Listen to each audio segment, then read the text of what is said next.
can the GOP win?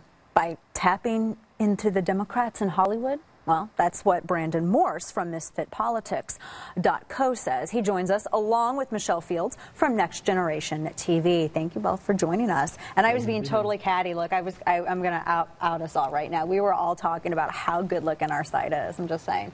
So it's true. We are pretty. Everybody on the show today is, I'm sorry, Glenn. Everybody's on the show today. Glenn always has good looking people on. But when you think about this too, we were talking about how on break, this president is the first, I think he's the first reality show president. Bill Clinton was the first pop culture president. There is this, and it's very smart the way that the left does this. They put their ideas out first in pop culture, and because everything we do in politics is downstream from that. They put it out first in pop culture. They see how it floats. They let it sit there. They let it simmer. And then they bring it back in terms of policy towards voters. We on the right don't do that.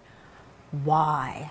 Michelle or Brandon, whichever one of you. Go ahead. Oh, you want me to go first? One thing that we need to figure out, and they figured it out real early, is that politics is the last stop of public opinion. It's the very last stop.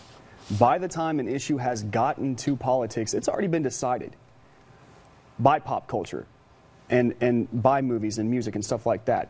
If you're entertained while you're learning something, it's going to stick with you more.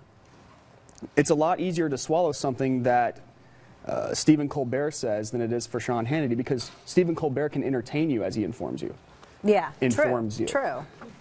So, air quotes. You know, what did Bill Clinton do? Like, when he first joined Twitter, one of the first things Bill Clinton did was he tweeted Colbert. Right. Michelle Obama. And I saw a lot of people get outraged over this. Michelle Obama went on Jimmy Fallon and did that little mom dance thing.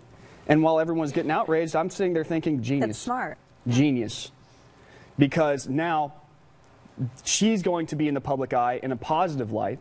She had fun while she was, now she's fun. Right. The Obamas are fun. Do you remember when Fred Thompson made he announced his campaign on Jay Leno and Republicans freaked out?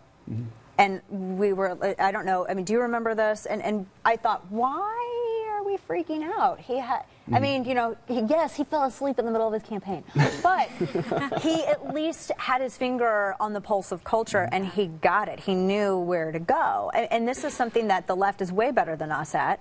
I mean, Michelle, what are your thoughts on this? I think that conservatives don't realize that media consumption has changed now. It's not enough to just put a 30-second attack ad on TV to get your message out there.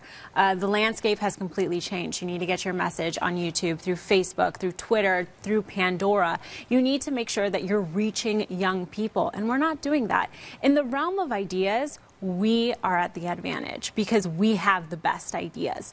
But we're not going out there and really articulating it to young people, which is why a lot of young people aren't voting for Republicans. You know, I think that our message also needs to be more optimistic. We can't just be the party of anti-Obama, anti-Obamacare, the party of no.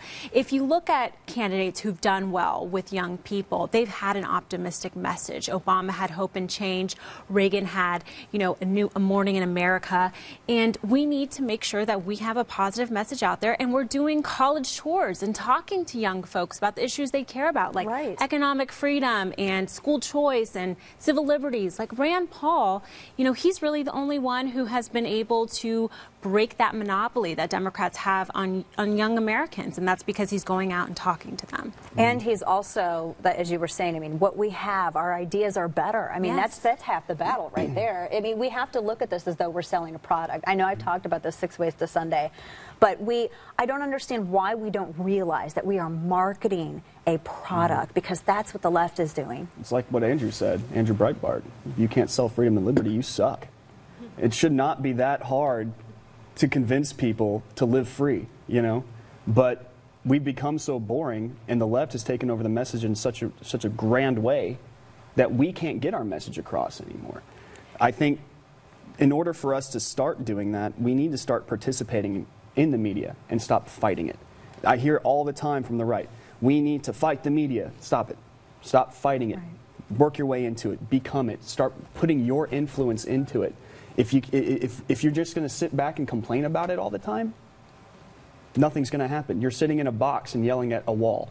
Right. essentially. So, Michelle, how do we turn our ideology? Because, like you said, and I completely, this is the point that our side seems to miss, is that, you know, we've won half the battle because we've won on ideas. Our ideas have worked time and time again. It's proven. So how do we turn that into a brand? Well, I think that, you know, there are some people who are moving in a good direction, like Glenn Beck is taking, you know, taking advantage of this new venue of the internet. And, you know, I right now am working with former Congressman Alan West. We have an online show. That's what we're doing. We're trying to reach out to young people. We're talking about the issues of the day from a young person's perspective, because what's going on in D.C., this out-of-control spending, really amounts to generational theft. We are approaching almost $17 trillion of debt, and that is what we are going to inherit, what our children are going to inherit. So we're really working on trying to reach out to young people where they are. They're not on TV, they're not watching TV, they're on the internet. Right, absolutely. And that is, I mean, that's social media, at least.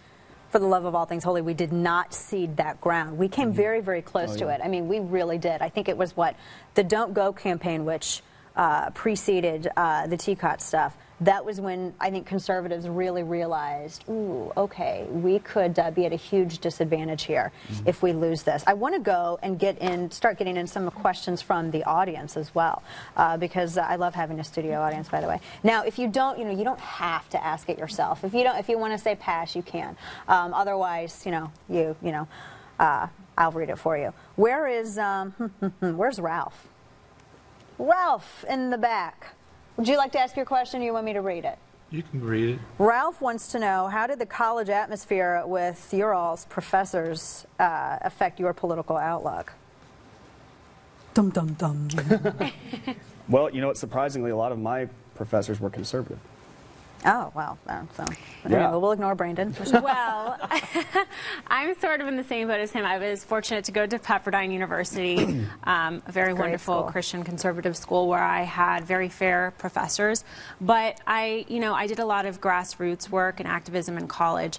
And what I found is, when I spoke to other people at different colleges, is like having a lot of, you know, college Republican groups or college libertarian, Students for Liberty, Young Americans for Liberty groups on campus helps combat a lot of those liberal professors who are trying to indoctrinate That's a great you. point. So conservatives, what they should be doing is really getting on campus and helping these young kids form these groups, providing them with support and speakers. Community organizing Yeah. on college campus. We're going to